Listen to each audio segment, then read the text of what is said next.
চিকেনের এই রেসিপিটা কিন্তু আমি শিখেছি ইউটিউব থেকেই। মাংসে প্রথমে আদা, রসুন, নুন, লঙ্কা, হলুদ গুঁড়ো আর টক দই ভালো করে মাখিয়ে রাখতে হবে।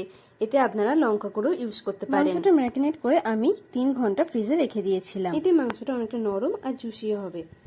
এবার কড়াই সাদা তেল গরম করে তার মধ্যে পেঁয়াজটা আমি লাল করে একটু ভেজে নেব। এই ভাজা পেঁয়াজ আর কয়েকটা কাজু দিয়ে কিন্তু পুরো গ্রেভিটা তৈরি হবে। এবার আবার বেশ কিছুটা তেল দিয়ে মাংসগুলো এক এক করে ভাজে দেবো। একদম লোতে ভালো করে এপিট ওপিট ভেজে নিতে হবে। চাপা দিয়ে দিয়ে ভাজছিলাম কারণ যাতে ভাজতে ভাজতে মাংসটা অর্ধেকটা সেদ্ধ হয়ে যায়। এবার ভেজে রাখা ঠান্ডা পেঁয়াজ আর কাজু দিয়ে একটা স্মুথ পেস্ট বানিয়ে নেব। খানিকক্ষণ ভাজাও হয়ে গেছে। এরপর এই পেস্টটা দিয়ে কিছুক্ষণ কষবো এটাকে। মিনিট 60 এই মশলাটার সাথে ভালো করে কষে দিয়ে দেবো কিছুটা কাশ্মীরি রেড চিলি পাউডার, যাতে রংটা একটু সুন্দর আসে। এবার এতে পরিমাণ মতো নুন আর কিছুটা জল দিয়ে দেবো। আর মশলা ধোয়া জলটাও কিন্তু বাদ দেবো না। মিনিট 15 মতো মাঝারি আছে সেদ্ধ